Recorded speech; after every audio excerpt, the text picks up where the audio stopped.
오직 주의 사랑에 매여 우리 찬양 드리고 가기 시작합니다. 오직 주의 사랑에 매여 내 영 기뻐 노래합니다.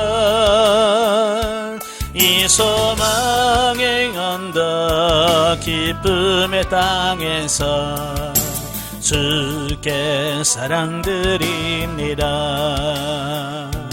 오직 주의 임재 안에 갇혀 내 영 기뻐 찬양합니다. 이 소명의 언덕 거룩한 땅에서 주께 경배드립니다. 주께서 주신 모든 은혜 나는 말할 수 없네. 내 영혼 즐거이 주 따르렵니다. 주께 내 삶 드립니다. 아멘. 기도하겠습니다. 은혜로우신 아버지 감사합니다. 오늘도 우리를 사랑하셔서 훈련의 랑소로 인도하시고 11개상의 말씀을 같이 나누기를 원합니다. 말씀 가운데 역사에 주옵소서. 말씀 가운데 우리 영이 열려지게 하시고 우리의 심령이 깨어지는 역사가 있도록 성령님 도와 주옵소서. 시종을 맡겨오며 예수님의 이름으로 감사하며 기도합나이다. 아멘. 예, 오늘은 지난 시간에 이어서 11개상 영적 일을 보도록 합니다. 교재 114쪽 114페이지 맨 밑에 보시면 사장성한 자의 모습이 나옵니다. 거기 보시면 115페이지 보시면 그 열왕기상 3장 11절 13절에 그 솔로몬의 기도에 대한 내용이 나와요. 예, 그 기도의 내용을 보면 참 하나님의 마음에 맞는 기도였다라고 이렇게 말씀하고 있거든요.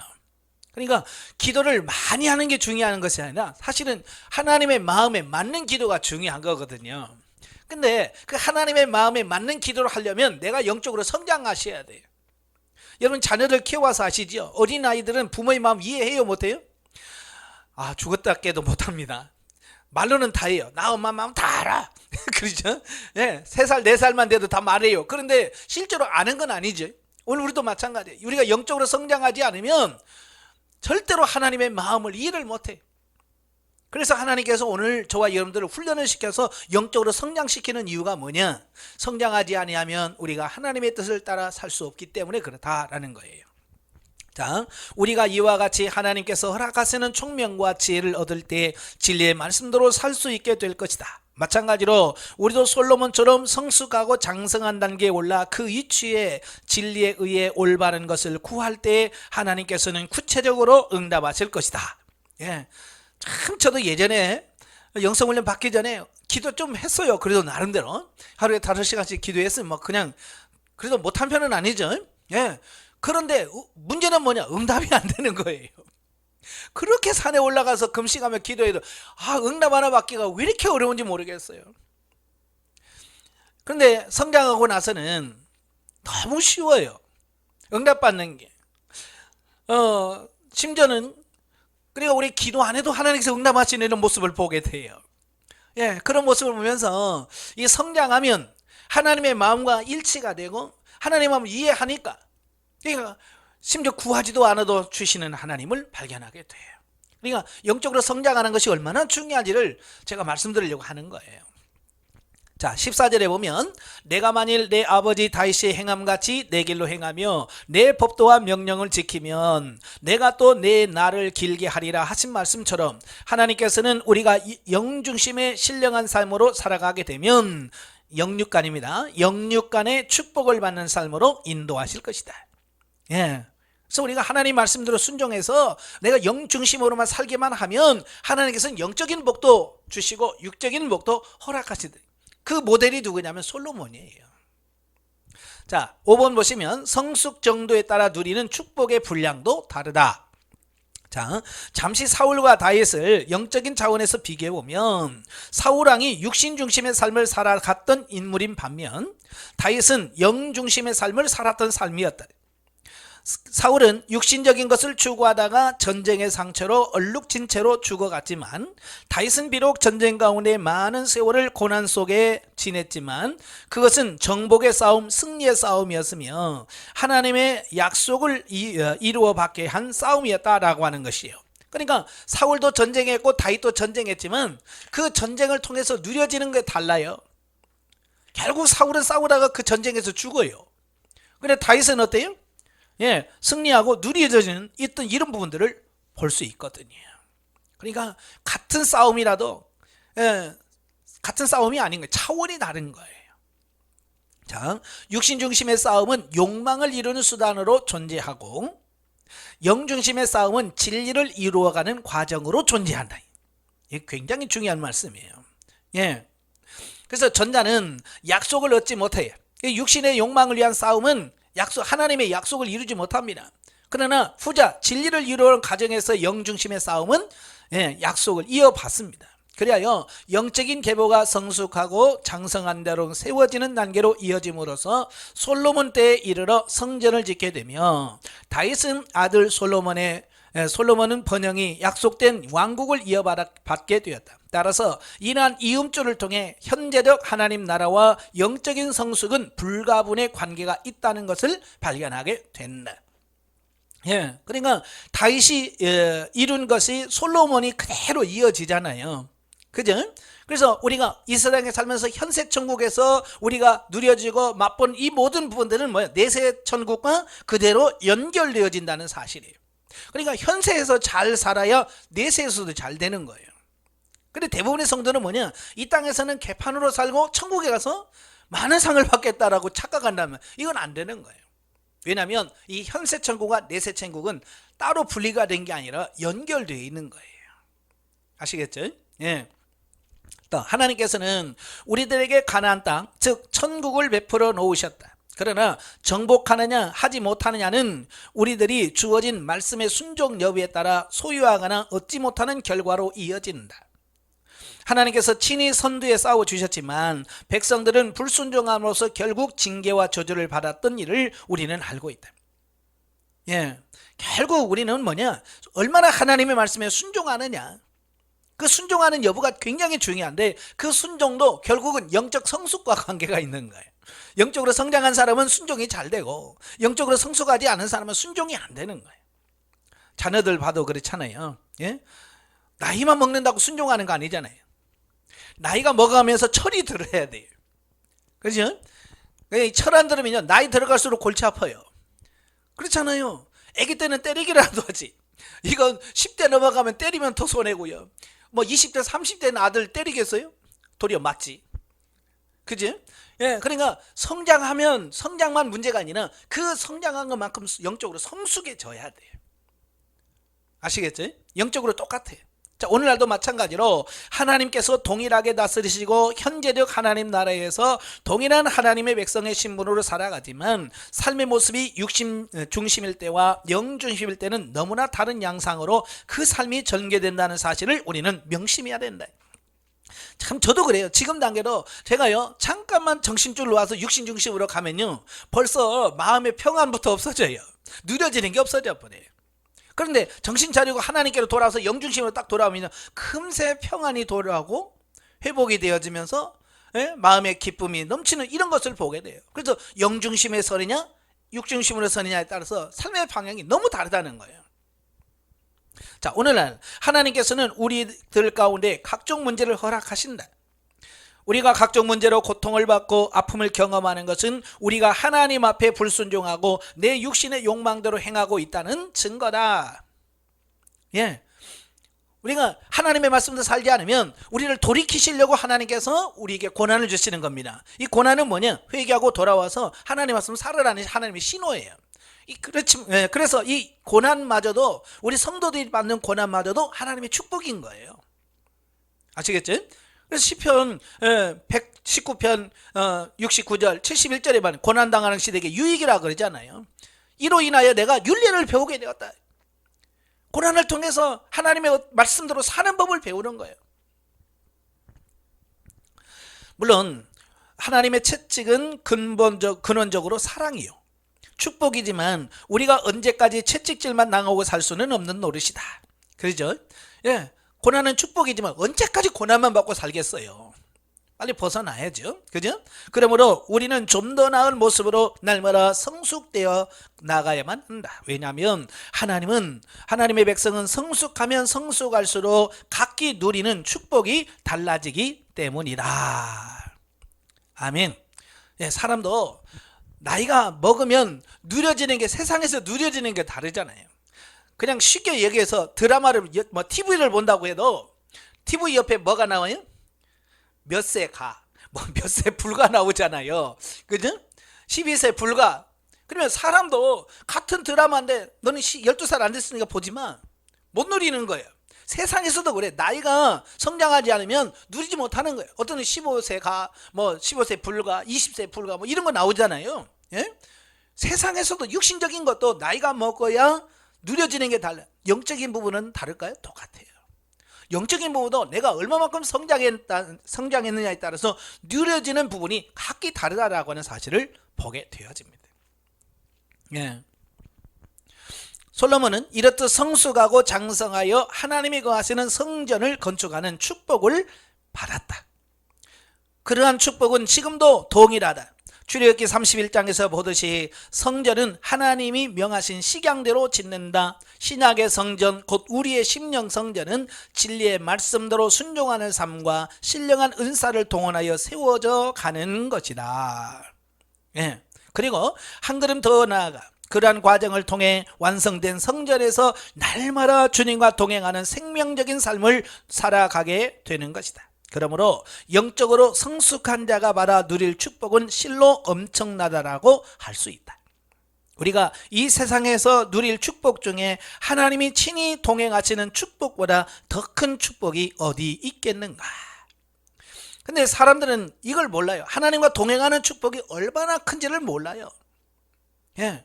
성경에서요, 하나님께서 백성들에게 하나님께서 복을 주시죠. 근데 복을 주시다 최고로 내가 너에게 이런 복을 주겠다라고 하실 때가 하나님께서 하신 말씀이 뭐냐면 내가 너와 함께 하리라. 이 복이 가장 큰 복이에요. 근데요, 성도들이나 목회자들이 그 말 들으면요, 하나님 그거 말고요 돈 주세요 그래요. 하나님이 함께하는 게 가장 큰 복인데 그 복이 얼마나 중요한지를 모르는 거예요. 그것 말고요, 예? 우리 목회자들은 뭐 하겠어요? 그것 말고요 그냥 하나님 함께 안 해도 돼요. 나 교회 짓게 돈이나 줘요. 이게 뭐냐면 진짜 복이 뭔지를 모르는 분들이에요. 자들도 마찬가지예요. 이 부모가 얼마나 힘있고 능력 있다는 걸 모르면 항상 그래요. 엄마 10,000원, 아빠 10,000원. 그래요. 사실 10,000원 갖고 가서 사봐야 얼마나 사겠어요. 그죠? 근데 머리가 좋은 아들은 아빠 같이 가요. 엄마 같이 가요. 어딜 그냥 가요. 그래서 같이 가요. 같이 가면 10,000원짜리, 내가 10,000원 달라고 했어요. 10,000원짜리밖에 못 사잖아요. 근데 부모님 데려가면 부모님의 능력에 따라서 이거 100,000원짜리 살 수도 있고 100,000원짜리를 살 수 있는 거예요. 그죠? 오늘 우리도 마찬가지예요. 하나님 100,000원만 줘요. 그러면 겨우 100,000원밖에 못 받는 거야. 그냥 하나님 나와 함께 가요. 그러면 이분은 1억을 받을지 1,000억을 받을지 이건 모르는 거예요. 하나님께서 가장 큰 복을 선언할 때마다 내가 너와 함께 하겠다라고 말씀하시는 거예요. 그러니까 저와 여러분들이 성장하면 이 하나님이 함께하는, 하나님과 동행하는 복을 누리게 되어집니다. 예, 이 복을 누리시길 바래요. 자, 그 밑에 성숙 정도에 따라 달라지는 솔로몬의 두 가지 기도의 모습. 그러니까 기도 역시 얼마나 성장하느냐에 따라서 기도 내용이 달라지는 겁니다. 자, 1단계와 2단계로 구분이 되어 있죠. 자, 1단계는 이 솔로몬이 왕이 돼서 처음 기브온 산당에서 기도하는 내용이고요. 2단계는 성전을 짓고 성전에서 기도하는 내용입니다. 예, 그리고 간구의 내용은 1단계에서는 방법론적인 지혜를 구해줘. 그러니까 지혜 주셔서 이 백성들을 재판을 잘할 수 있게 해주세요라고 기도합니다. 그러나 성전을 짓고 나서는 뭐라고 그래요? 성전에 와서 하나님 중심으로 기도할 때 그 기도가 실제가 되게 해주실 것을 구합니다. 기도 내용이 다르죠? 차원이 다르죠? 자, 그 다음에 응답의 결과도 다릅니다. 1단계에서는 지혜와 명철과 더불어 부귀 영화를 주었었어. 그러나 2단계 때는 심령 성전에서 하나님께서 영광으로 임재하셔서 하나님의 공의가 내 삶에 이루어진다. 하나님께서 그 성전 안에 친히 구름으로 임하셨고요. 예, 하나님이 그에게 복을 내려주셨어요. 그 다음에 적용에서는 온전한 헌신을 위해 참된 지혜를 구하는 자세가 필요하다. 2단계에서는 우리의 심령 성전이 건축됨으로써 날마다 간구마다 응답되는 영적 실제의 삶이 유지되어야 할 것을 말씀해 주고 있습니다. 이렇게 기도가 달라요. 저도 보면 예전에 영성훈련 받기 전에는 맨날 주시옵소서, 제가 그걸 막달라 마리아식 기도라고 그래요. 네, 막달라 마리아, 네, 막달라 마리아. 하나님께서 맨날 잘 이거 이해 못하시면 집에 가서 웃어요. 막달라 마리아를 왜 목사님 막달라 마리아라고 그러지? 막 달라 마리아. 네, 막 하나님께 막 달라고만 기도한단 말이에요. 네, 그런 기도식이에요. 그런데 성장을 하면 달라고가 아니에요. 저는 오늘 아침에도 새벽 기도할 때 달라고 안 했어요. 하나님 어떻게 살까요? 하나님 어떻게 섬겨드리려고 원하십니까? 오늘 강의 시간에 어떻게 하나님의 말씀을 선포할 수 있을까요? 예전에는 막 주시옵소서, 능력을 주시옵소서 막 이랬잖아요. 지금은 그런 거 안 해요. 하나님 능력 안 주셔도 됩니다. 하나님께서 전하고자 싶은 그 말씀만 전할 수 있게 해주세요. 왜? 그게 진짜거든요. 자, 넘어가서 자, 표와 같이 성숙도에 따라서 구하는 것과 얻는 것의 차원이 다르다는 것을 알 수 있는데, 오늘날도 1단계와 같이 성숙한 삶을 통해 하나님께 신령한 번제를 드림으로써 신령한 지혜를 받게 되는 시기가 있다. 이건 전혀 나쁘다는 게 아니에요. 예, 나쁜 게 아니에요. 더 높은 차원이 있다는 걸 말씀하려고 하는 거예요.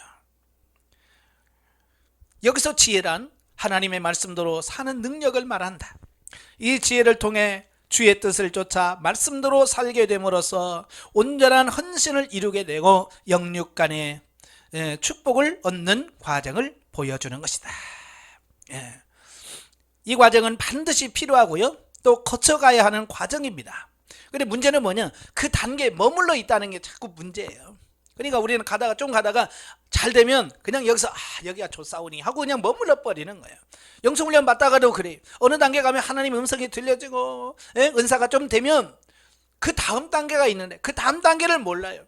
그냥 현재 너무 좋은 그 단계에서 그냥 머물러 버리는 거예요. 여기가 좋사오니. 하나님 그걸 원치 않으시고요, 계속해서 성장해 가고 성숙해 가길 원하시는 겁니다.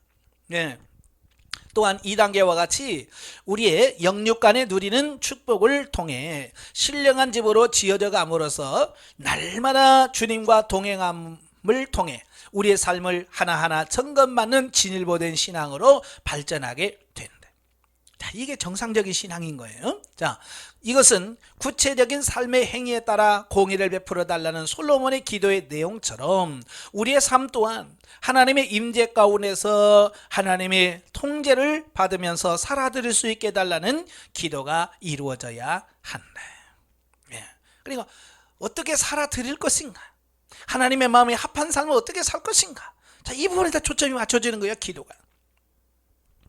그래서 솔로몬 이후 이스라엘 왕국은 북이스라엘과 남유다로 분열되어서 계속적으로 많은 왕들이 세워짐으로써 때로는 하나님 보시기에 선하게, 때로는 악하게 나라를 다스려 그 나름대로 하나님의 축복과 징계를 받았던 모습을 본문에서 찾아볼 수 있다. 이와 같은 10왕들의 사적은 오늘날 그리스도인들을 의미한다. 그러니까 성경에 나오는 여러 왕들이 있잖아요. 사울 왕부터 시작해서 마지막 시드기야 왕까지 그 많은 왕들이 다 누구냐, 오늘날 성도들의 모습이란 말이에요. 내 모습이란 말이에요, 내 모습. 그래서 그 왕들의 사적을 쭉 보면서 내가 지금 누구 왕과 비슷한가, 이걸 점검해 보셔야 돼요. 우리는 성경 보다가 나쁜 왕 나오면 이런 나쁜 놈, 이건 또 누구 같네, 그래서 다른 사람하고 적용을 시키고요, 좋은 왕 나오면 뭐라고 그래? 이건 나 같네, 그랬단 말이에요. 그 내가 그렇게 판단할 게 아니에요. 그 말씀을 보면서 거기서 정말로 내가 이렇게 살고 있구나, 내가 지금 이렇게 악한 왕처럼 이렇게 하나님을 떠나 살고 있구나, 하나님 회개합니다 하고 말씀을 보면서 돌이켜 올 수 있어야 돼요. 근데 우리는 다 좋은 사람만 내 편이고 나쁜 사람은 다 누구 편이라고 생각하는 거예요. 그러니까 아니에요. 좋은 왕도 나쁜 왕도 다 누구예요? 나의 모습이에요.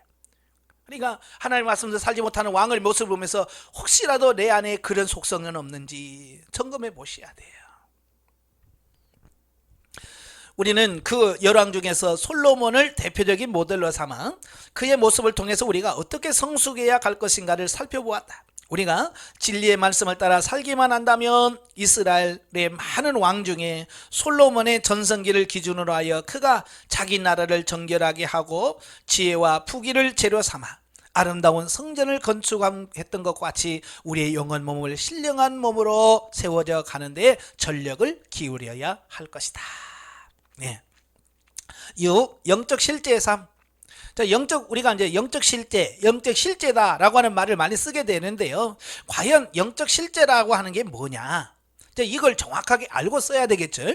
자, 영적 실제란 성도들이 하나님께서 허락하신 천국에서 그 하나님의 말씀이 삶 가운데서 이루어지는 것을 경험함으로 모든 것들이 성도들에게 축복이 되고 하나님께 영광을 돌려드리게 되는 것을 말한다.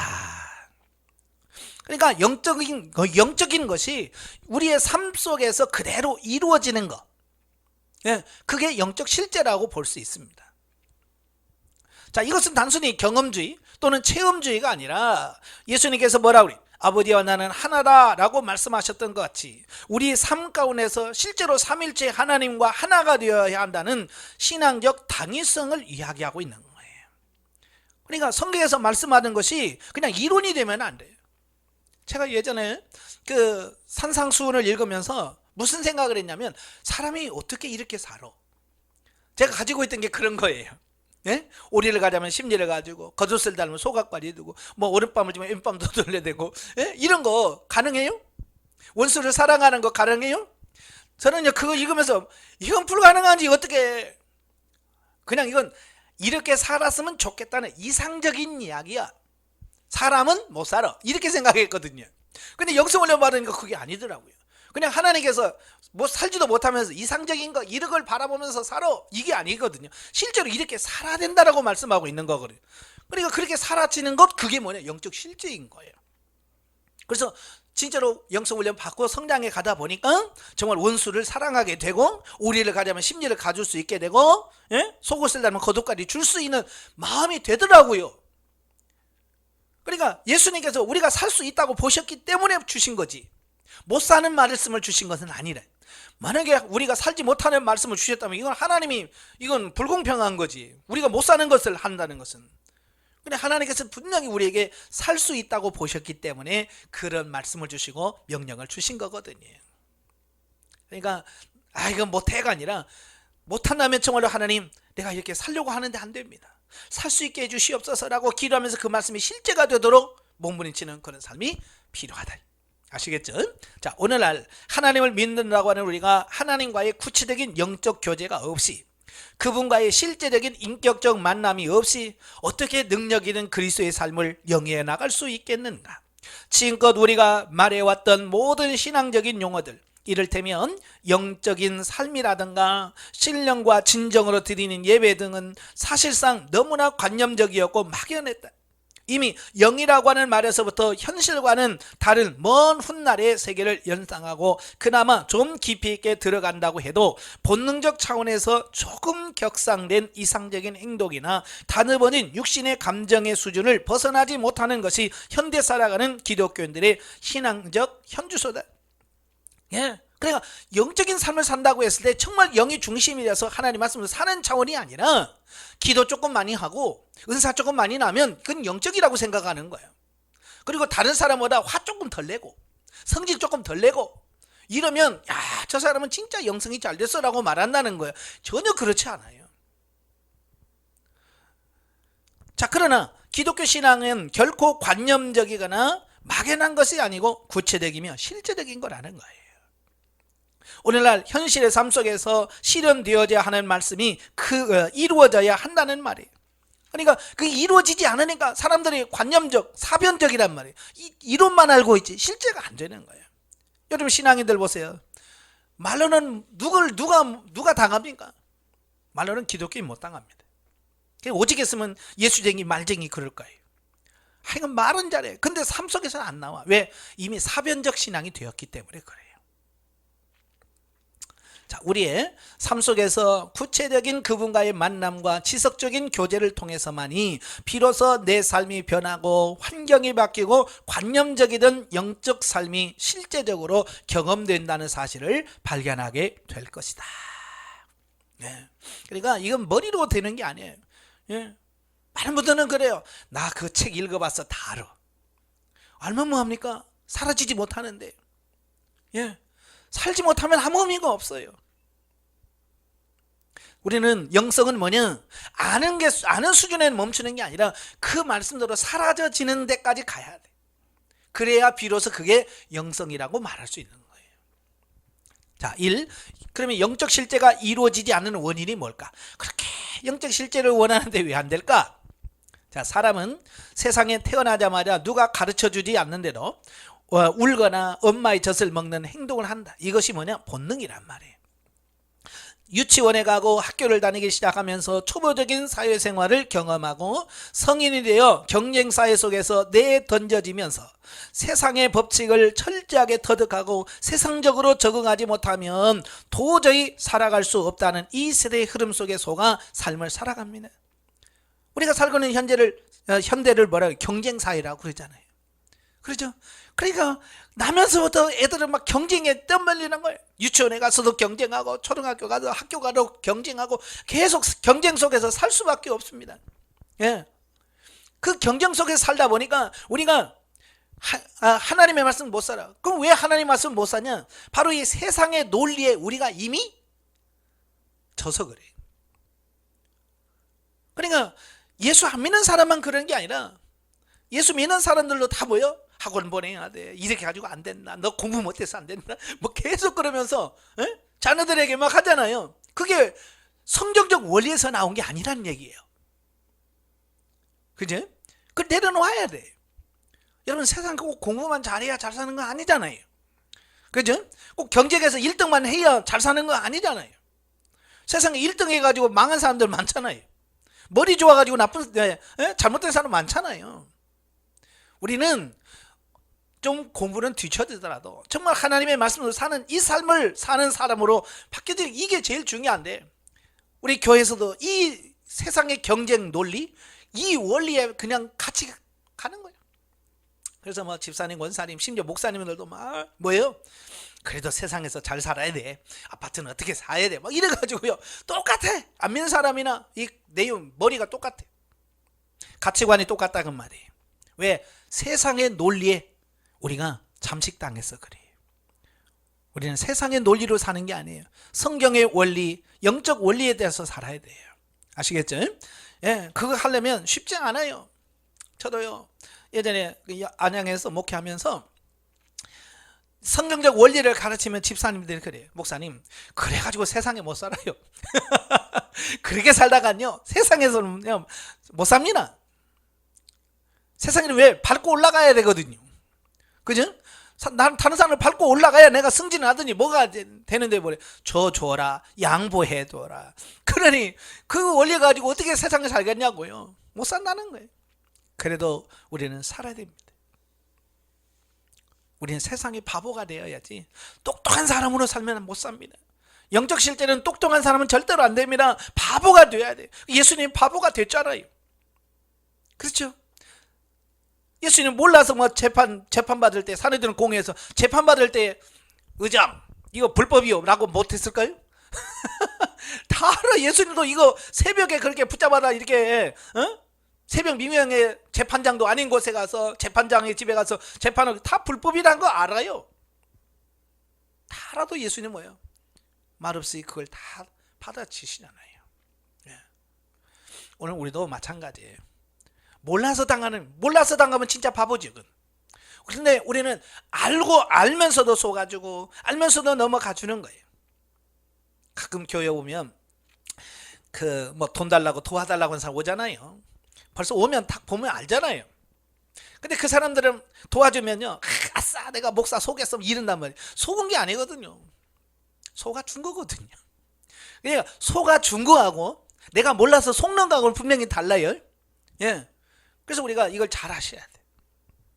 자, 세상을 살아가는 거의 대부분의 사람들은 이와 같은 획일화된 삶의 법칙에 길들여져 있고, 그러한 사람이 신앙생활을 하게 되면 어떠한 본질적인 변화보다는 과거에 자신을 지배했던 그 세상적인 법칙과 일반화된 개념들을 몸에 그대로 가지고 생활을 하게 된다, 그 말이에요. 그러니까 교회는 다니면서도 삶은 여전히 교회 밖에 세상 사람들과 똑같습니다. 사고와 가치관. 단지 다른 건 제가 늘 말하죠. 그냥 주일날 성경 제끼고 교회 가는 거, 이것 빼고는 똑같아. 대화해보세요. 다른 게 뭐가 있어요? 그죠? 여러분 교인들 한번 대화해봐요. 똑같아요. 만나면 막 우리 애들 학원, 뭐 어디 학원이 좋아, 뭐부터 시작해서 몸 아픈데 어디 병원이 좋아, 뭐 이런 거부터 시작해서 똑같아. 교회나 사회나. 왜? 그 가치관이 똑같기 때문에 그래요. 그래서 이 영성훈련은 뭐냐, 그 가치관을 바꾸는 거예요. 세속적인 그런 가치관을 영적인 가치관으로 바꿔주는 게 영성인 거예요. 이걸 못하면 영성이라고 할 수가 없는 거거든요. 자, 이제까지 교회에서 그 잘못된 사고를 바로잡는 일은 잘 이루어지지 않았고, 그저 종교인으로서 외적인 부분만 덧입어가게 만들 뿐이었다. 왜 그럴까요? 왜 본질적인 것을 못 따랐을까요? 누구 책임일까요? 저는 당당하게 말합니다. 이건 목회자 책임이에요. 예. 목사도 몰라요. 이런 영적인 진리를 몰라요. 그리고 자기도 그렇게 못 살아요. 그리고 자기도 모르고 못 사는 걸 어떻게 성도들에게 가르치겠어요? 그렇잖아요. 내가 알고 내가 살아야 이렇게 삽니다 라고 얘기할 수 있는데, 그걸 못 사니까 모르는 거예요. 그래서 목회자가 영성을 받아야 되고, 목회자가 먼저 변화돼야 돼요. 저도 참 영성훈련 하기 전에 저도요, 목회 그만두려고 했던 게 뭐냐면, 실컷 설교해봐요. 이 성도들이 변화되질 않는 거예요. 그러니까 여러분 사랑해야 됩니다. 아멘 할렐루야 막 하죠. 그러면 아멘 다 해. 근데 예배 끝나고 나서 또 싸워. 그런 걸 보면서 내가 이런 목회를 내가 해야 되나?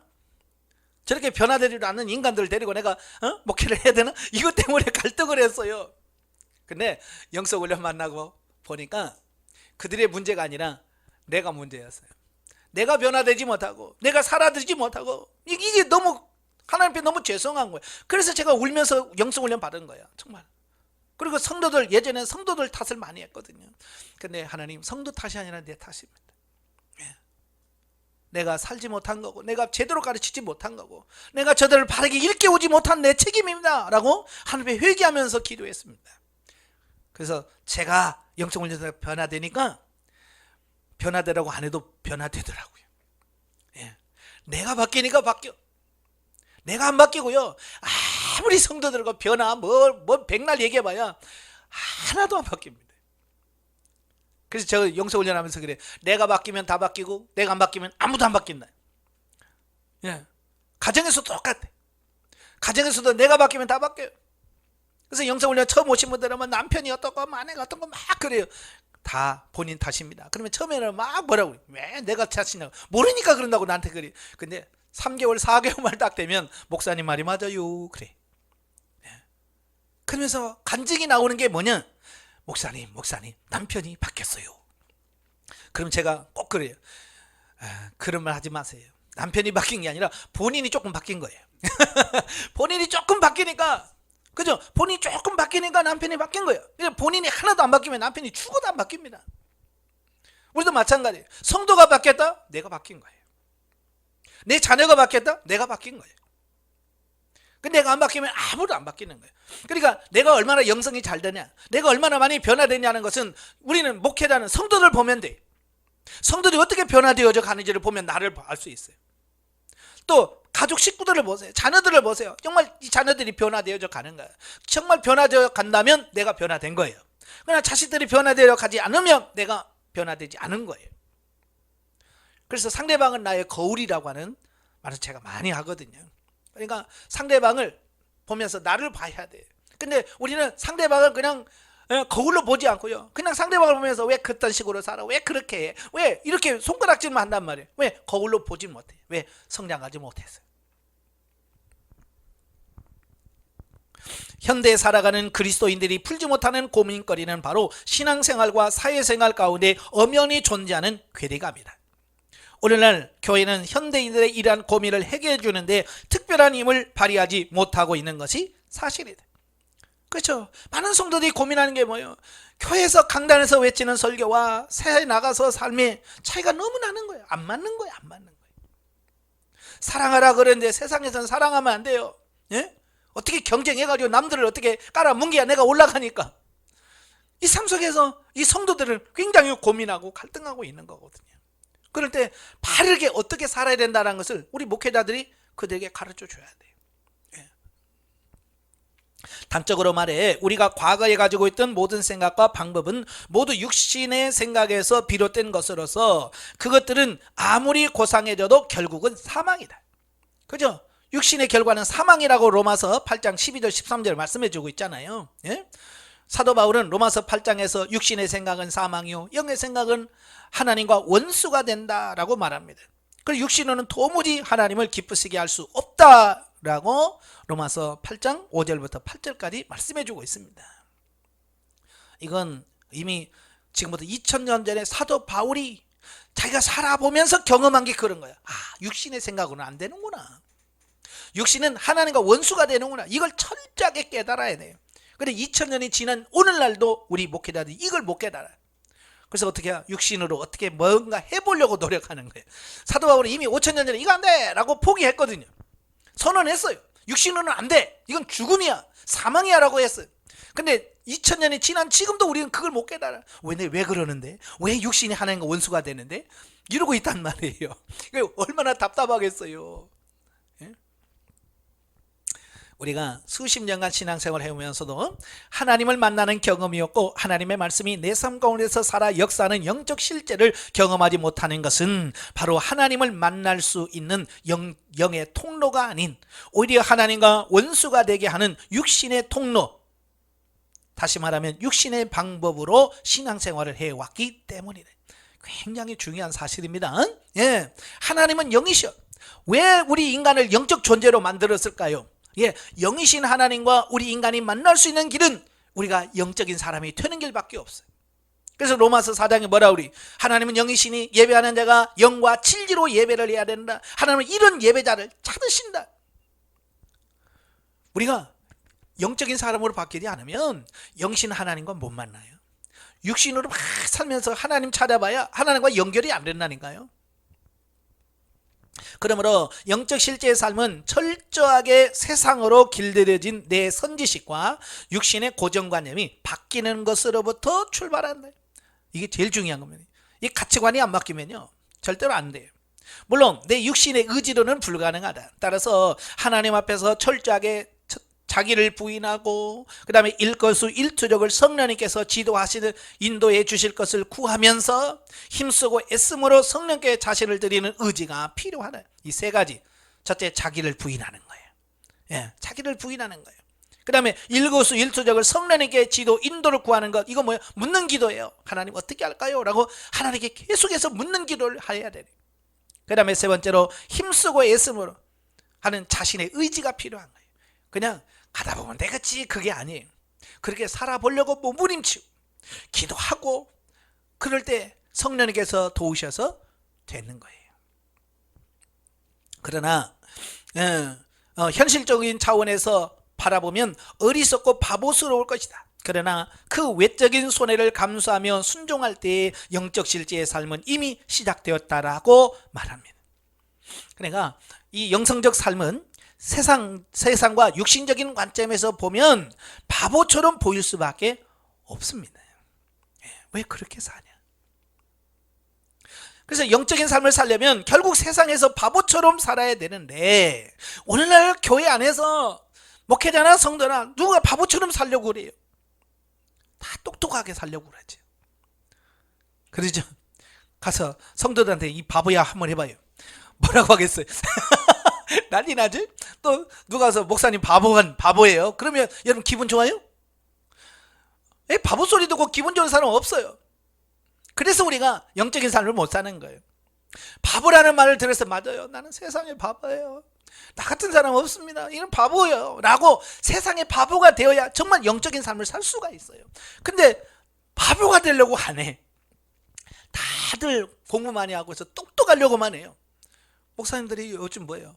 여기 가서 배우고 저기 가서 배우고. 왜 그래요? 바보 되려고 안 해요. 똑똑하다고 되려고. 성도들한테 내가 이만큼 잘 알아, 이만큼 많이 공부했어 라고 하는 것도 어쩌면 보여주려고 하는 거예요. 예, 지식은 보여줄 수 있어요. 그러나 진짜 영적인 것은 못 보여줍니다. 왜요? 영적인 삶은 내가 바보가 되어야 돼요. 손해 봐야 되고요. 예, 손해를 봐야 되고 욕을 얻어 먹어야 되고요. 예, 그래서 진짜 오른밤을 치면 왼밤도 돌려낼 수 있어야 돼요. 그러면 성도들이 처음에는요 바보라고 그래요. 목사님 바보입니까? 그런데 조금 지나면 인정을 해요. 아, 우리 목사님 같은 분은 없어. 그렇게 되어지거든요. 그렇게 돼야 돼. 교회에서도 보면 가끔 그래요. 교회라고 하면 막 사람들이 막 속여 먹고 막 그러잖아요. 그죠? 자, 그럴 때 속는단 말이에요. 그러면 성도들은 목사님 바보예요? 왜 한마디도 못해요? 막 그런단 말이에요. 근데 시간이 좀 지나고 나면 아이고, 목사님은 역시 달라요. 목사님은 목사님이시네요. 그래요. 예, 바보가 되어야 그렇다니까요. 근데 우리는 바보가 안 되고 가서 따지잖아. 막 그래서 목사가 그래가지고 막 그럴 수 있어. 그래서 막 큰 소리 뻥뻥 치니까 성도들이 봤어요. 뭐 설교할 때 목사님하고 가서 싸울 때 목사님 너무 다른 거야. 그러니까 이거 뭐야? 아, 세상이랑 절해야 되는구나. 그러니까 어때요? 세상 똑같이 나가서 싸우고, 예, 그렇잖아요. 여러분이 먼저 바보가 되시길 바래요. 예, 바보가 돼야 돼요. 예. 두 번째, 영적 실제의 삶의 여정. 사람은 누구나 육신 중심의 신앙으로 출발하지만 영적인 변화를 통하여 잠자던 영혼이 깨어나고 영적인 훈련을 통하여 자아가 파쇄되는 과정을 거쳐 온몸이 죄를 끊고 진리를 쫓아 살아가는 단계에 이르게 된다. 그러니까 처음에 태어나면서부터 영중심으로 사는 사람은 아무도 없습니다. 다 육신으로 태어나요. 그러면서 어때요? 훈련의 과정을 거쳐서 조금씩 육신적인 삶에서 영적인 삶으로 바뀌어 가는 겁니다. 그래서 마침내는 우리의 온몸 전체를 진리 가운데서 하나님께 드리며 생명적인 실제의 삶을 누리게 되는 것이다. 예. 그러니까 이런 과정들을 다 거치는 거예요. 여러분 지금 여러분이 이 연세, 이 나이에 지금 오기까지 그냥 엄마 태어나자마자 지금 단계까지 왔어요? 아니잖아요. 지금 나이가 60이라면 지금까지 나면서부터 60년 동안 수많은 훈련을 거쳐서 오늘 이 자리에 제가 있는 거잖아요. 그죠? 여러분도 마찬가지예요. 영적인 부도 마찬가지예요.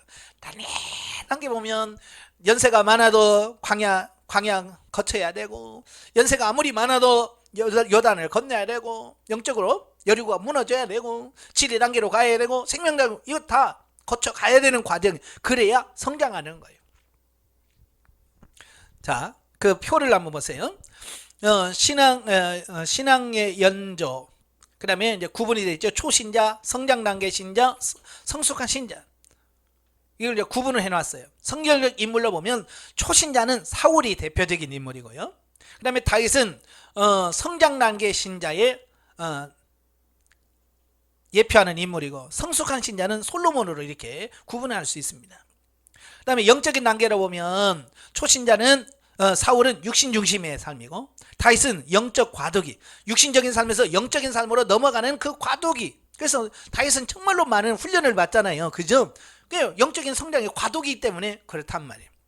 근데 솔로몬은 뭐요? 아주 편안해요. 왜? 이미 영 중심의 삶이 되었기 때문에 그렇다. 그래서 실제적인 결과는 사울은 실패하죠. 다윗은 뭐요? 승리와 실패가 교차됩니다. 그래서 다윗도 잘 승리하는 것도 있지만 바세바 사건이라든지 인구조사라든지 자 이런 것을 통해서 실패를 경험하죠. 왜? 가는 과정이기 때문에. 그 다음에 솔로몬은 어때요? 진리로 승리하는 삶을 삽니다. 자, 표와 같이 신자의 여정을 3단계로 나눠보면 육신 중심의 초신자인 단계인 사울의 수준을 지나 변화 훈련의 과정을 거쳐 승리와 실패의 부분적인 경험을 반복함으로써 마침내 왕으로 세워졌던 다윗의 단계를 거쳐서 마침내 성령의 내적 외적 충만을 통해 온전히 영 중심으로 세워졌던 솔로몬의 전성기 단계에 이르게 된다. 자, 여러분도 다 이렇게 갈 줄로 믿습니다. 예, 사울은 본능 단계에서 어찌 보면 다윗은 진리 단계예요. 예, 진리 단계에서 다윗의 삶을 보면 그렇잖아요. 성전 지을 마음을 갖고 열심히 준비하지. 그 다음에 뭐야? 예, 법궤를 모셔오잖아요. 법궤가 뭐예요? 하나님 말씀을 상징합니다. 그래서 하나님 말씀이 들어오는 진리 단계를 의미하는 거예요. 그래서 이 보면 이 사울은 본능 단계라고 한다면 이 다윗은 진리 단계를 예표하고 솔로몬은 생명 단계를 예표한다 라고 이렇게 보면 돼요. 이게 성경을 보면 참 재밌어요. 눈이 열려서 보면 아 이렇구나. 왜 사울이 그렇게 살 수밖에 없는지, 왜 다윗이 그렇게 살 수밖에 없는지를 이렇게 말씀을 보면 그게 들어오는 거예요. 그래서 아 나도 성장하지 않으면 이럴 수밖에 없겠구나. 예. 필자는 성경의 초기 단계에서 하나님의 충만한 은혜를 경험하였다. 그러나 곧이어 시험을 통해 오는 말할 수 없는 고통과 괴로움, 순종과 불순종의 영적 갈등을 겪었다. 나름대로 교회 발전을 위하여 힘쓰고 했었지만 결과는 나타나지 않았고 개척하던 교회는 점점 더 어려운 상황에 봉착하게 되었다. 오랫동안 그러한 어려움을 겪고 나서야 목회의 본질적 목적은 목회 현장에서 외형적 교회 성장이나 발전을 하는 것에 있는 것이 아니라 주님의 말씀을 따라 사는 삶 그 자체가 영적 사역을 이루는 것임을 깨달았다. 예, 만약에 제가 교회를 개척하자마자 막 성도들이 늘어나서 몇천 명, 몇만 명이 됐다면 저 영성훈련 안 받았을 거예요. 왜? 그 성도 어떻게 하나라도 떨어질까봐, 예? 주일날 안 나올까봐 아마 거기에 막 목을 매면서 막 했을 거예요. 그런데 교회 부흥이 안 되니까 왜 안 될까 고민하다가 결국 영성을 하게 되고, 예. 그래서 하다 보니까 이제 내 사고가 같이 바뀌는 거예요. 그래서 예? 저도 처음에는 큰 교회, 많은 성도들이 모이는 그런 교회를 꿈꾸면서 하나님 능력을 주옵소서, 영권을 주시옵소서, 물권을 주시옵소서, 능력을 주옵소서. 아마 여러분 다 기도해 보셨죠? 네? 그게 내 기도 제목이었어요. 그래서 제가 신학교 들어가면서부터 산에 올라가서 늘 기도했던 게 이 세 가지예요. 영권, 물권, 인권. 이 세 가지를 줘야 내가 네? 큰일 날 겁니다. 뭐 이러면서 기도했거든요. 왜냐하면 내 사고는 여전히 뭐예요? 아직도 세상적이고 육신적인 그거 큰 거 뭘 해야 된다고 이런 생각이 드는 거예요. 근데 하나님께서 막상 개척해 보니까 참 어렵더라고요. 네, 사람들은 안 모이고 또 그나마 모인 성도들끼리 서로 싸우고 그런 모습을 보면서 야 이건 아닌 것 같은데 내가 이러려고 목회한 건 아닌데. 그리고 갈등하고 고민하다가 결국은 외적인 부흥이 아니구나. 정말 이 한 영혼이 정말 하나님의 말씀대로 제대로 사는 것이 중요하구나. 그게 이제 바뀐 거예요. 그래서 이제는 외적인 거 얼마나 모이냐 이건 관심 없습니다. 그 모인 성도들 한 명이라도 제대로 목회하고 정말 바르게 세우는 게 제 꿈이고 기도 제목이 돼버린 거예요. 그래서 제가 진리 단계에 들어와서 하나님께 기도했던 게 하나님 정말 내가 평생 한 영혼을 놓고 평생을 목회하라고 해도 하겠습니다. 예전에는 안 했거든요. 그렇게 안 했어요. 하나님 나 100명 이하 목회 안 합니다. 나 이렇게 코딱지만한 교회 갖고 목회 안 합니다. 맨날 했던 게 그거예요. 그래서 나 1년 금년 안에 몇 명 안 채워주면 나 목회 안 합니다. 내가 뭐 대단한 인간이라고 왜 그랬는지 몰라. 왜? 철부지가 철이 없으니까. 예. 근데 이렇게 목사님 보면 옛날에 내가 철부지 없이 했던 그 짓을 그대로 하고 있더라고요. 그러면서 그게 옳다고. 예. 예전에 나도 같이 박수 치면서 맞아 그랬겠죠. 근데 지금은 그게 아닌 건 아니까. 그게 안타까운 거예요. 그게 아닌데. 하나님이 그러라고 목회 세운 건 아닌데. 우리가 본질을 바르게 하는 우리가 되어야 될 줄 압니다. 예. 그래서 그걸 깨닫고 나서 범사에 감사해야겠지만 특별히 감사했던 것은 그때부터 서서히 경제적인 어려움이 해소되기 시작했고 어렵사리 양육해온 신자들의 삶의 변화 곧 실제적인 역사가 나타나기 시작. 예, 내가 바뀌니까 서서히 교회도 바뀌더라고요. 네. 그러므로 많은 사람들이 믿음의 생활하는 가운데 은사를 경험하고 각양 신비한 체험을 한다고 하면서도 삶의 모습이 이중적으로 나타나며 좌절과 낭망 속에 실제가 이루어지지 않는 것은 육신에서 비롯된 신앙생활을 하고 있기 때문에 그들이 하는 기도의 대부분의 내용은 육신이 바라고 원하는 데에 머물러 있게 됨으로써 신령한 은혜의 실제를 경험하지 못하는 것이다. 예? 지금 왜 그런 성도들이 대부분 이렇게 살고 있더라고 말이에요. 육신적인 부분에서 성도들 기도하는 거 보세요. 뭘 놓고 기도합니까? 예? 내가 지분 한 채가 있어야 그다고 형제들한테 가서 예수 믿는 거 창피는 안 당하지 그러면서 자기 겉으로는 하나님의 영광 나타낸다고 그러지만 실제로는 자기 욕심 챙기는 거 아니에요? 여러분 꼭 전도할 때 자기 집 있어야 됩니까? 없어도 되잖아요. 근데 그걸 핑계를 하는 거예요. 하나님 영광이 안 됩니다 라는 핑계를 대는 거예요. 하나님은요 집이 있고 없고 그것 따라서 영광 받고 안 받고가 아니에요. 내 삶이 변화되고요, 내 삶이 정말 하나님 말씀을 사는 그 자체가 영광이지, 대통령 됐다고 하는 영광 받으시고 대통령 안 됐다고 영광 안 받으시고 그렇습니까? 이런 목회해야 되는데 성도가 1000명이 되면 하나님 영광 받으시고 10명이면 하나님 영광 안 받으십니까? 그 누구 생각이, 누구 기준이에요? 누구 기준입니까? 성경에 나와 있어요? 없잖아요. 자기 기준이잖아요. 자기 기준. 그래서 자기 기준이 세우고 몇 명은 돼야 되는데 자꾸 그러고 있다라는 말이에요. 왜? 육신에 매어서 육신대로 살고 있기 때문에 그 정도밖에 이게 안 되는 거야. 안 돼. 불쌍한 거죠 그게.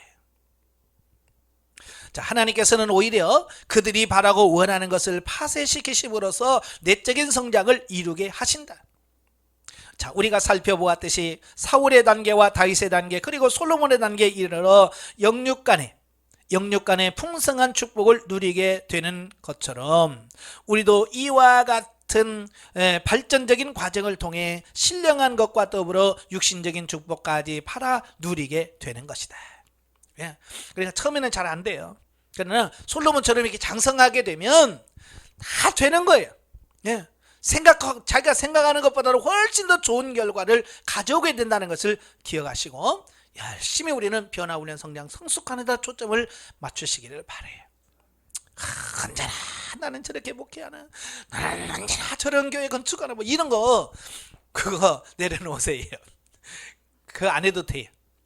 아시겠죠? 자, 넘겨서 본문에 들어갑니다. 오늘 1장 보는데요. 자, 1장은 아도니아 반란 실패 및 솔로몬이 왕으로 즉위하는 내용이 나와요. 1절부터 4절 다윗의 노세. 보면은 다윗의 통치 말년의 상황으로서 이제 다윗이 늙어서 국사를 돌보질 만큼 노쇠했다는 것을 보여줍니다. 이거 뭐예요? 사람은 육신은 이럴 수밖에 없어요. 어쩔 수 없어요. 그죠? 우리는 안 그럴까요? 다 똑같아요. 예전에 보면 저도 이제 어른들을 많이 흉을 봤잖아요. 저도 이제 목사니까 그 연세 드신 분 설교하면 막 성경 구절 까먹고, 이삭이 아브라함을 낳고 아브라함이 뭘 낳고 막 거꾸로 얘기하면 왜 그래, 목회를 저렇게 몇십 년 했다면서 왜 그런 게 헷갈리나 그러잖아요. 근데 어느 날 보니까 나도 그러고 있어요. 야곱이 이삭을 낳고 이삭이 아브라함을 낳고 그러면서 사도신경으로 고백합시다. 하늘에 계신 우리 아버지요 그러고 있고. 왜냐, 육신은 어쩔 수가 없어요. 육신은 겉사는 후패 갈 수밖에 없어요. 낡아집니다. 천하의 다윗도 나이 앞에서는, 세월 앞에서는 어쩔 수가 없어요. 그렇죠? 젊었을 때는 날고기였잖아요. 그런데 늙으니까 어때요?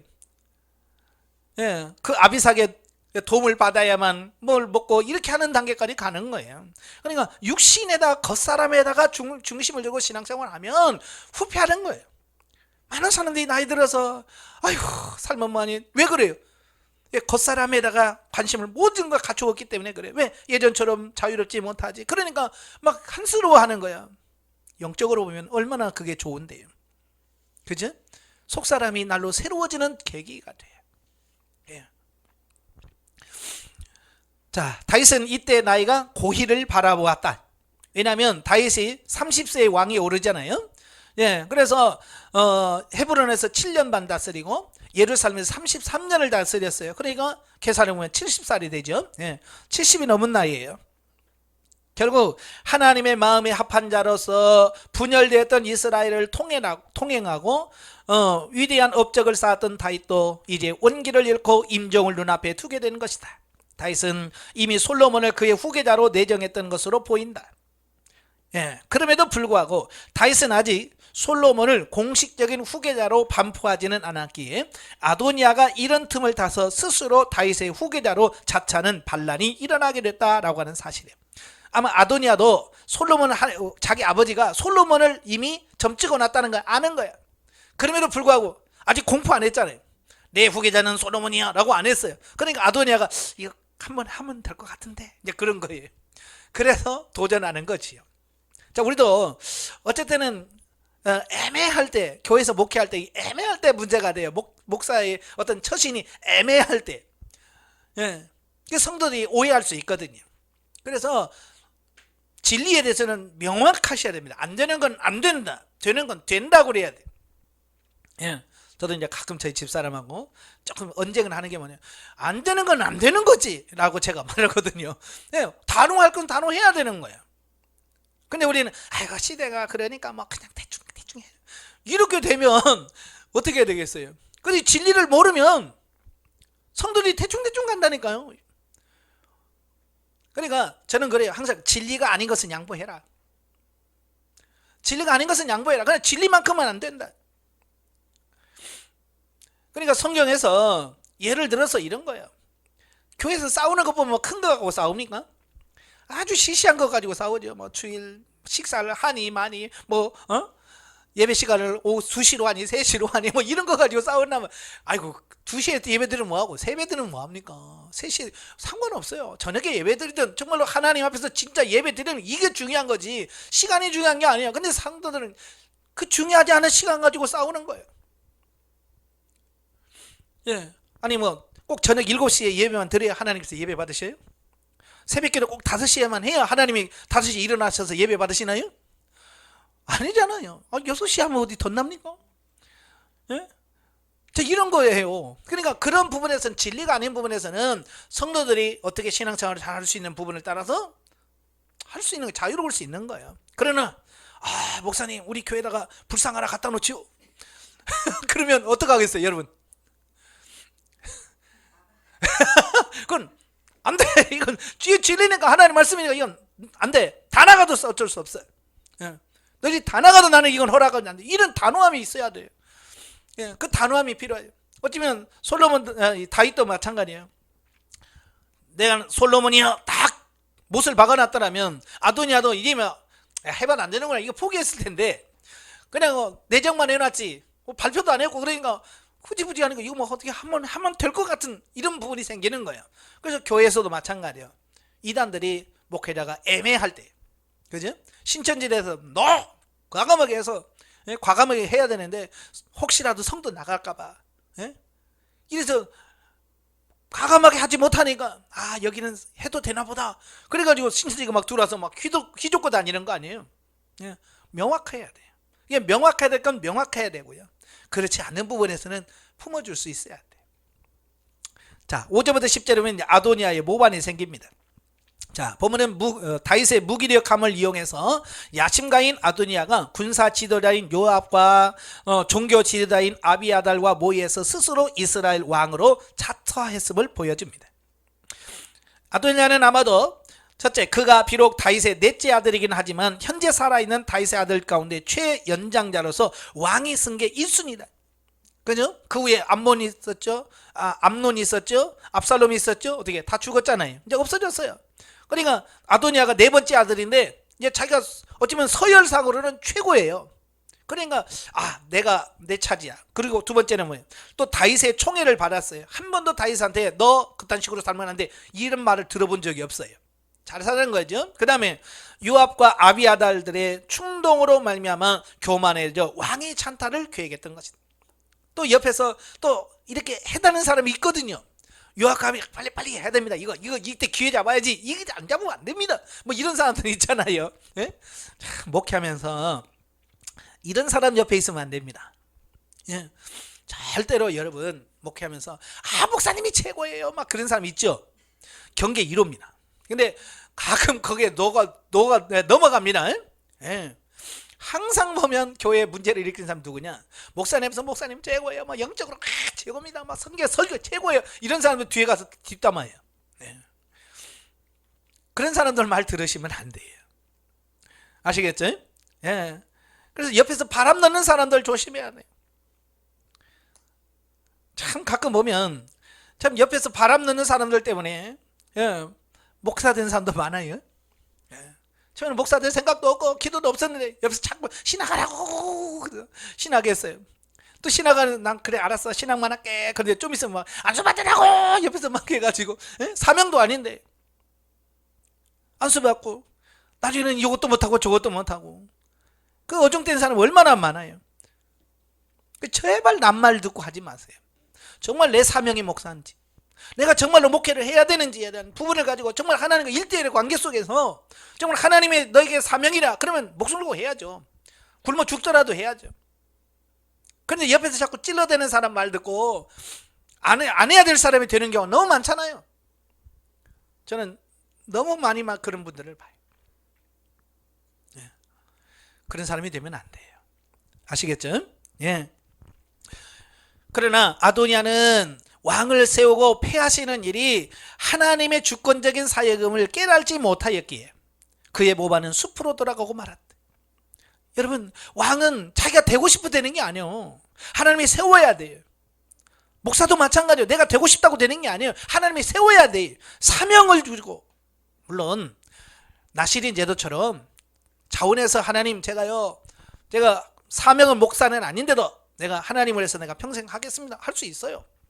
그렇다면 정신 바짝 차려야죠. 제대로 해야 되죠. 예. 어떤 분은 그래요. 나 사명이 아니야. 목사 사명이 아닌데. 근데 목사 안수 받은 거야. 그러고 맨날 뭐래요. 나는 사명이 목사가 아니라. 그러면 하지 말아야지. 그렇잖아요. 구약에 보세요. 레인이 있고 하나님을 섬기는 때는 레인이 있고 나시린이 있어요. 누가 더 엄격하던가요? 삶에 누가 더 엄격해요? 나시린이에요. 레인 사람들은요 포도주 마실 수 있어요. 근데 나시는요 포도 씨도 먹어도 안 되고 포도 껍질도 먹어도 안 돼요. 레인 사람들은요 자기 부모님이 돌아가시면 가서 시신을 만질 수도 있어요. 그러나 나시는요 절대로 만지면 안 됩니다. 여러분 내가 원래 목사 사명이 아닌데 내가 그냥 자원해서 목사합니다. 그러니까 난 대충 해도 돼요. 천만의 말씀이요. 나시린은요 진짜 사명 받아서 목사 되는 사람 갑절이나도 최선을 다하셔야 돼요. 대충 해서는 안 돼요.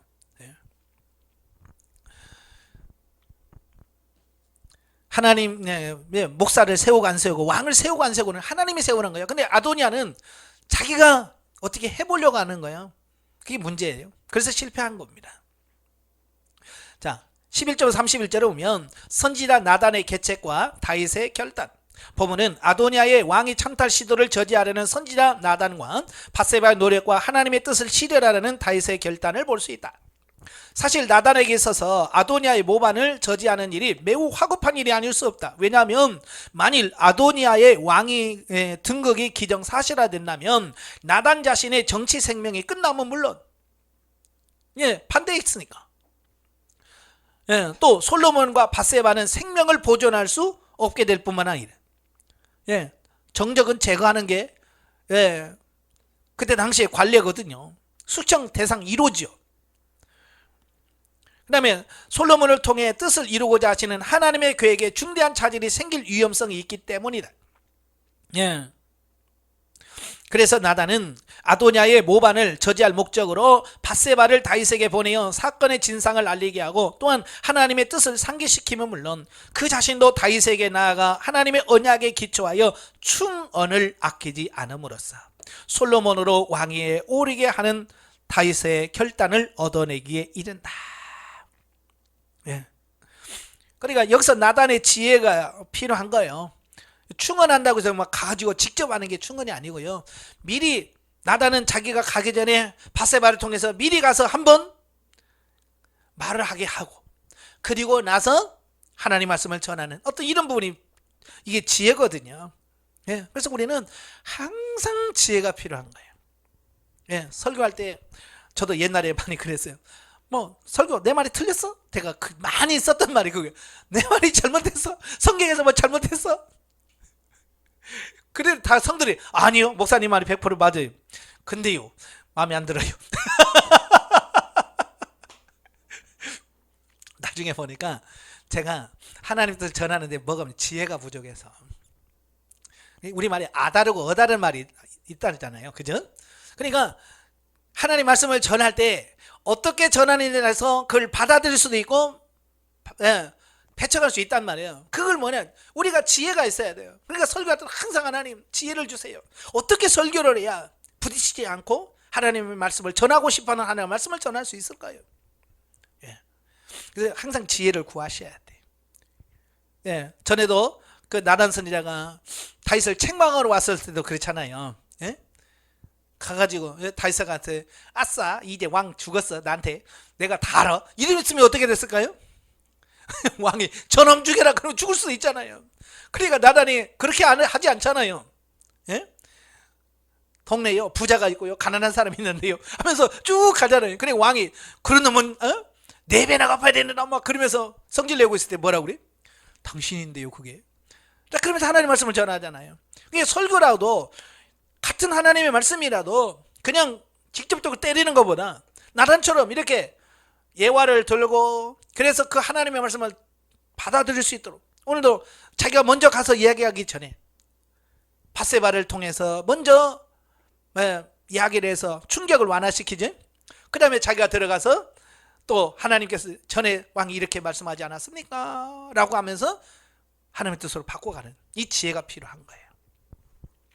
자, 31, 40절이면 솔로몬의 왕의 등극. 자, 보면은 다윗의 결단에 따라서 솔로몬이 왕에 오르게 된 과정을 언급하고 있습니다. 즉 솔로몬은 모든 백성이 보는 앞에서 다윗의 노새를 타고 기온으로 내려가 제사장 사독에게 기름 부음을 받음으로써 명실공히 자타가 공인하는 이스라엘 왕으로 즉위 합니다. 그러니까 이 솔로몬은 정식 절차를 따라서 왕이 되는. 자, 우리도 마찬가지예요. 교회에서도 뭘 할 때라도 이 정식 절차를 거치는 게 매우 중요합니다. 직분자를 세울 때도 마찬가지예요. 정식 절차를 다 거쳐야 돼. 근데 가끔 보면 개척교회는 그러지 않을 때가 많이 있어요. 담임 목사님 그냥 오늘부터 집사해, 오늘부터 권사해, 뭐 이런 사람도 있고요. 그거 안 됩니다. 목회하면서 절대 그러면 안 돼요. 정식 절차와 헌법을 따라서 이게 이루어져야지. 그냥 그런 식으로 되면 안 됩니다. 막 한참 예전에 웃기는 말이 있잖아요. 뭐 비행기 탈 때는 전도사였는데 내릴 때는 목사더라. 뭐 그런 말이 있었잖아요. 그게 뭐예요? 그래 목회자들끼리 어디 여행 가다가 뭐 다들 목사님 그러는데 전도사님 하기가 좀 그러니까 그냥 목사라고 해. 야 목사야. 그래가지고 비행기 안에서 어떻게 해가지고 내리면서 그냥 다 목사님 하고 돌아다닌 그런 게 있다니까요. 그거 안 되는 거예요. 정식으로 노예에서 총회에서 절차를 밟아서 그런 과정을 거쳐야 돼요. 아무리 급해도 안 돼요. 아시겠죠? 자, 이로써 아도니아의 반란으로서 잠시 혼란스러웠던 백성들은 안정을 찾게 되었고 이스라엘은 역사상 최대의 전성시대를 구가한 솔로몬 왕국 시대를 맞게 됩니다. 물론 이러한 사실은 이미 하나님께서 다윗에게 약속하셨지요. 사무엘하 7장 12절에 다윗의 언약을 통해서 말씀하셨어요. 그걸 성취하신 결과죠. 이처럼 세상의 모든 역사는 비록 인간들의 이해관계에 따라 움직여지는 것 같지만 실제로는 하나님의 뜻에 따라 전적으로 움직여진다. 이걸 믿으셔야 돼. 이걸 믿으셔야 우리가 조급하지 않고 육신의 방법을 쓰지 않습니다. 이걸 모르니까 어떻게 되지? 머리 굴려가지고 어떻게 이렇게 하려고 하거든요. 하나님의 절대 주권을 이해하시길 바래요. 자, 41도 53절 실패로 끝난 아도니아의 모반. 보면은 솔로몬의 즉위로 말미암아 아도니아의 모반이 실패로 끝나게 된 사실을 언급하고 있습니다. 즉 아도니아의 독자적인 즉위식에 참여했던 자들은 솔로몬이 왕으로 즉위하고 다윗을 비롯한 모든 신복들이 그 일을 매우 흡족하게 여겼다는 소식을 접하자 모두 흩어져 버렸고 아도니아는 제단뿔을 잡음으로써 겨우 목숨을 부지하게 됐다. 이 제단뿔을 잡는 것은 용서를 구하는 어떤 방식이죠. 그러니까 예전에 도피성을 허락했어요. 그래서 부지중에 죄 지은 사람은 도피성으로 피하면 그 성에서 죽지 않고 사는 거죠. 마찬가지로 시대가 올라가면서 이래 어떤 용서를 빌 때 그래서 특히 제단불을 잡으면 용서해주는 이런 관례가 있었던 것 같아요. 그러니까 이 아도니아가 반역을 했기 때문에 죽을 수 있잖아요. 그러니까 빨리 성전에 들어가서 제단불 잡고 야 가서 솔로몬한테 얘기해라 나 살려주라고 그렇게 되어지는 거죠. 그래서 솔로몬이 용서를 해주죠. 자, 2장에 보면 다윗의 유언과 솔로몬의 왕권 강화가 나오면 1절부터 12절 다윗의 유언과 죽음. 자, 보면은 다윗이 솔로몬에게 유언을 합니다. 예. 그래서 다윗이 죽고 이제 솔로몬의 왕국 시대가 개막이 되는데요. 자, 여기서 솔로몬에게 남긴 다윗의 유언이 뭐냐? 크게 보면 하나님을 향해야 할 것과 사람들을 향하여 할 것이 나누어져 있어요. 그래서 하나님을 향하여 할 것은 뭐냐? 하나님의 명령을 지켜 준행하라. 이게 중요한 겁니다. 우리는 하나님을 향해 살 수 있는 게 뭐냐? 하나님의 명령, 하나님의 말씀을 준행하는 거, 이게 하나님에 대한 제일 중요한 거다. 왜요? 다윗도 실패했었잖아요. 하나님 말씀을 순종하지 않아서 실패한 경험이 있잖아요. 밧세바 사건을 통해서 그가 쓴맛을 완전히 봤잖아요. 또 사람에 대해서는 과거 하나님의 신정 왕국 건설에 거스려 행했던 역신들을 처단하고 다윗을 도와 나라를 위기에서 구한 공신들을 예우하라라는 말씀입니다. 다시 말하면 하나님 나라의 공의를 세우라고 하는 거예요. 공의라고 하는 게 뭡니까? 예, 상 받을 자에게 상을 주고 벌을 줘야 될 때는 정당하게 벌을 주는 겁니다. 이게 하나님 나라의 공의가 실현돼야 돼요. 교회 안에서도 마찬가지입니다. 예, 상벌이 분명해야 돼요. 잘못했을 때는 분명히 거기에 대한 징계가 있어야 되고, 예? 잘했을 때는 거기에 대한 보상이 있어야 돼요. 교회 안에서. 근데 오늘날은 뭐예요? 이런 징계 절차가 교회 안에서 사라지지 오래됐습니다. 그죠? 예, 뭐 잘못해도 교회에서 뭐라고 안 해요. 왜? 뭐라고 했다가 금방 옆 교회로 가버리니까. 그죠? 그래서 잘못해도 끙끙 앓고 할 소리를 못 하고 있는데요. 원래는 그게 해야 돼요. 그게 하나님의 나라예요. 공의예요. 이런 다윗의 유언에는 다윗의 파란만장한 생애에서 체득한 체험적인 신앙이 담겨져 있다. 예. 다윗이 마지막으로 솔로몬에게 말하면서 그냥 헛소리 하겠어요? 아니죠. 정말 자기 인생에 살면서 정말로 이게 중요하다라고 생각했던 노하우를 말하겠죠. 그러니까 어때요? 솔로몬은 그 말을 듣고 순종해야 돼. 이게 어른들의 말을 듣는 게 정말 중요한 거거든요. 경험이 있는 인생 선배의 말을 듣는 것이 굉장히 중요한 거예요. 근데요, 말 들어요, 안 들어요? 어때요? 다른 사람 말고 여러분은 어때요? 인생 선배의 말을 잘 들어요, 안 들어요? 쫀심 때문에 잘 안 되거든요. 너만 알아? 너만 잘하나? 나도 잘해. 뭐 이런 것 때문에 잘 안 들어요. 결국 자기가 손해거든요. 저도 많은 분들에게 권면했는데요. 진짜 안 듣더라고요. 진짜 목사처럼 다른 사람 안 듣는 사람 없어요. 예. 그래서 여러분 좀 제발 좀 들으세요. 예. 즉 다윗은 70년의 생을 사는 동안에 수많은 역경과 시련을 당했다. 그러면서 그가 늘 승리하는 삶을 살 수 있었다는 것은 그가 하나님의 계명에 순종하는 삶을 살았기 때문이다. 이런 사실을 익히 잘 알고 있는 그였기에 그는 지금 자신의 이 왕이 오른 솔로몬에게 하나님의 법에 순종하여 살기를 촉구했던 것이다. 자기도 하나님 말씀 순종했을 때 진짜 엄청난 복을 누렸잖아요. 그죠? 가는 것마다 승리했어요. 근데 그가 반대로 밧세바 범하고 나면 그때부터는 안 되잖아요. 예? 꼬이잖아요. 그러니까 말씀대로 살 때와 살지 못했을 때를 분명하게 기억한 사람이 누구냐? 다윗이에요. 그러니까 자식에게 그 말을 할 수밖에 없는 거죠. 그러한 체험신앙을 물려받은 솔로몬이었기에 그는 비록 그의 통치 말년 우상숭배로 얼룩지긴 했지만 이스라엘의 역사에서 천무후무한 전성기를 이룩할 수 있었다라고 하는 거입니다. 예, 그래서 인생의 경험을 많은 선배들의 말을 잘 들으시고요. 특별히 영적인 사람의 말을 좀 많이 들으십시오. 참 저도 와서 해보니까 말 되게 안 들읍니다. 예. 목사 안수 받지 말라고 그러는데 가서 귀엽고 받더라고요. 그 다음부터는 내 얼굴 안 봐요. 왜? 내가 받지 말라고 그랬거든요. 예. 나중에 이제 가서 10년, 몇 년 후에는 그냥 막 후회할 겁니다.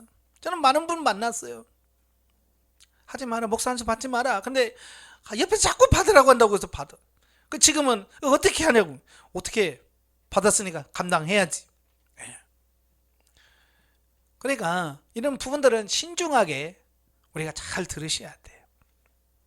13절 25절이면 아도니아의 최후. 보모니아의 그 솔로몬이 하나님의 신정 왕국을 확장해 나가는데 거침돌이 되는 존재를 차례로 제거함으로써 왕권을 공고히 확립해 나가는 과정을 언급하고 있습니다. 그 가운데 보면은 일전에 모반을 깨다가 거짓 회개로 그러니까 제단 뿔을 잡아서 목숨을 살렸던 아도니아가 다시 또 악한 계략을 꾸미다가 처형된 사실을 보게 됩니다. 자기 교회 또 넘어가요. 자, 아도니아가 바세바에 가서 다윗을 시중 들던 수냄 여인 아비삭을 자기 아내로 삼게 달라고 솔로몬에게 청원합니다. 이 일은 겉보기에 큰 문제가 될 것이 없는 것 같으나, 그죠? 겉으로 보면 뭐, 그렇죠. 아비삭 젊은데 평생 과부로 사느니, 그죠? 이렇게 가서 좋은 신랑 만나서 사는 거 좋은 거예요? 나쁜 거예요? 겉으로 보면 좋은 거라니까요. 문제가 없습니다. 그러나 왜 아도니아가 그런 요청을 하는지 그 근본적인 문제, 이걸 보셔야 돼요. 실제로 이 일에서 아도니아가 자신을 은연중 다윗의 진정한 후계자인 것처럼 부각시키려는 간교한 술책이 내포되어 있기 때문에 솔로몬은 바세바의 간곡한 유통과 그 아도니아가 그의 형제라는 사실도 불구하고 바세바와 아도니아의 청원을 이런지하에 거절하고 아도니아의 반역을 음모한 죄로 극형에 차고 맙니다. 그러니까요, 이 선왕, 자기 앞에 왕의 후궁을 취하는 것은 뭐냐? 자기가 왕의 정통성을 이어받은 자라는 증거입니다. 나중에 그걸 이걸 내세울 수 있는 겁니다. 예. 그래서 아도니아는 언젠가는, 지금은 아니지만 언젠가는 내가 기회가 돼서 내가 솔로몬을 얻고 자기가 왕 되려고 하는 먼 미래의 꿈을 꾸면서 이것을 요청했던 거예요. 근데 바세바는 그걸 몰랐던 거예요. 예. 그러나 솔로몬은 그 말을 듣는 순간, 얘가 또 꿍꿍이 속에 있구나, 얘 살려두면 안 되겠구나. 그래서 어떻게? 정적을 제거하는 겁니다. 원래 이게 정적 제거하는 것은 세속사에서는 아주 흔한 거예요. 몇 년 전에 북한에서 김정은이 말레이시아에 가서 그의 형 죽이잖아요. 독살시켜버리잖아요. 누구죠? 김정남이. 예?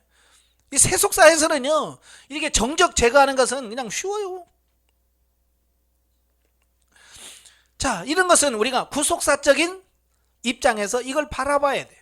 즉, 솔로몬은 하나님의 신정왕국을 확장하는데 방해가 되는 요소를 제거하고 자기 욕망에 사로잡혀 하나님의 권위에 대적한 자에게 하나님의 공의를 집행하는 것이었어요. 네. 그러니까 왜 솔로몬이 아도니아를 죽였을까? 예, 앞으로 하나님의 나라를 건설하러 가는데 계속 걸림돌이 된단 말이에요. 살려주면 계속 걸림돌이 될 수밖에 없어. 그래서 그를 제거한 거예요. 그냥 미워서가 아니에요. 그냥 말 그대로 아도니아가 가만히 있었으면 안 죽어요. 그죠?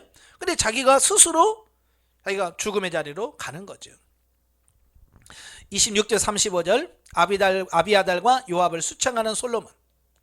예, 보면은 아도니아의 반란 음모에 가담했던 제사장 아비아달과 군대장관 요압을 솔로몬이 숙청한 사실을 언급하고 있습니다. 그래서 솔로몬은 아비아달을 제사장직에서 파면해서 그의 고향인 아나돗으로 낙향을 시킵니다.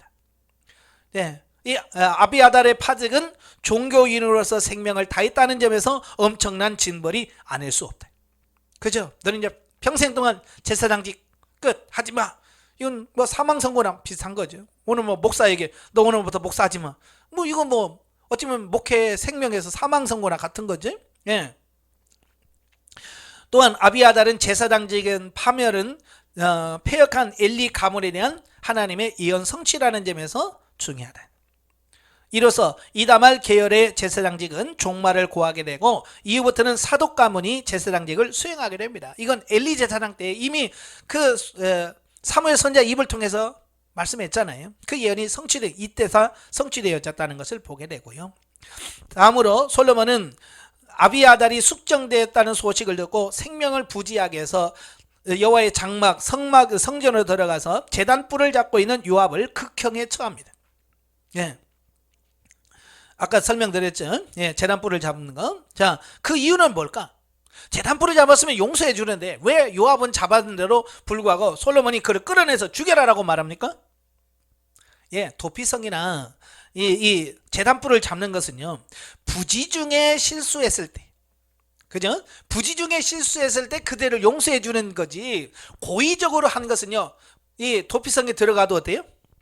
용서가 안 됩니다. 고의적으로 짓는 죄는 도피성을 피해도 거기서 재판을 받고 끌어내서 죽이게 돼 있어요. 요압이 그 아브넬이라든지 이런 사람 죽일 때 실수로 죽였나요? 아니잖아요. 고의로 죽였잖아요. 속여서 죽였잖아요. 그러니까 그 죄가 용서받지 못한다고 하는 것을 여기서 볼 수 있습니다. 자, 그 다음에 36절 46절에 시므이가 남아요. 그는 다윗을 저주하고 모욕했죠. 예. 근데 솔로몬 다윗이 뭐요? 그때는 용서해 주지만 죽으면서 그 말은 뭘 말하냐면 시므이 고놈 그냥 제 나이에 못 죽게 해라. 반드시 네가 처형해라라고 말합니다. 자, 여기서 시므이는 왕 다윗이 압살롬의 반란을 피해서 방랑 생활할 당시 다윗을 왕권 창탈자로 저주하는가 하면 모욕과 비방을 서슴지 않았습니다. 그런데 다윗이 압살롬을 이기고 돌아올 때 제일 먼저 와서 용서해달라고 했죠. 그러니까 다윗이 뭐래, 이렇게 좋은 날 내가 어떻게 죽일 수 있느냐, 그래서 용서해 주었어요. 예, 살려는 주었어요. 그러나 그렇다고 해서 그 죄까지 없어지는 건 아니거든요. 용서했지만 이 마음속에 다윗이 얼마나 속상했겠어요. 그때 정말 제일 어려웠을 때. 그러니까 솔로몬에게 부탁을 합니다. 그러니까 솔로몬이 그를 불러다가 약속을 하죠. 너 예루살렘 땅을 이 시내를 건너는 순간 너는 죽는다. 여기 예루살렘에 살면 너는 산다. 그런데 3년 후에 시므이가 솔로몬의 명령을 어기고 갔다가 처형을 당하는 이런 모습을 보게 됩니다. 자, 영적에 보죠. 46절 선왕 다윗이 남겨두었던 대적을 그의 아들 솔로몬이 물리치고 솔로몬의 나라가 견고해졌음을 말씀하고 있다. 영적인 의미에서 현재적인 하나님 나라에서는 영적으로 성숙하여지면서 여전히 남아있는 육적 성품이 십자가를 통하여 처리된 만큼 하나님의 나라를 누릴 수 있음을 보여주는 것이다. 그러니까 우리가 영성을 훈련하면서 영적으로 성장한다 할지라도요, 이 안에는 육적 성품이 그대로 남아있잖아요. 그죠? 처리하지 못하고 십자가에 처리하지 못한 육신적인 자아가 남아있습니다. 이런 부분이 남아있으면 안식을 누릴 수가 없어요. 평안할 수가 없어요. 이걸 다 처리해야 된다는 얘기예요. 아시겠죠? 그래서 솔로몬이 왕이 되자마자 이런 부분들 하나씩 하나씩 정적들을 다 처리해서 하나님의 나라가 완전하게 서도록 하는 것처럼 여러분 안에 이 속에 있는 자아, 육신의 찌꺼기들 다 십자가에서 처리하길 바래요. 기도하겠습니다. 은혜로우신 아버지 감사합니다. 오늘 귀한 말씀을 들었습니다. 그 말씀이 우리 삶 속의 영적 실제로 그대로 이루어지는 역사가 있도록 도와주시옵소서. 예수님의 이름으로 감사하며 기도합나이다. 아멘. 하나님께 드립니다.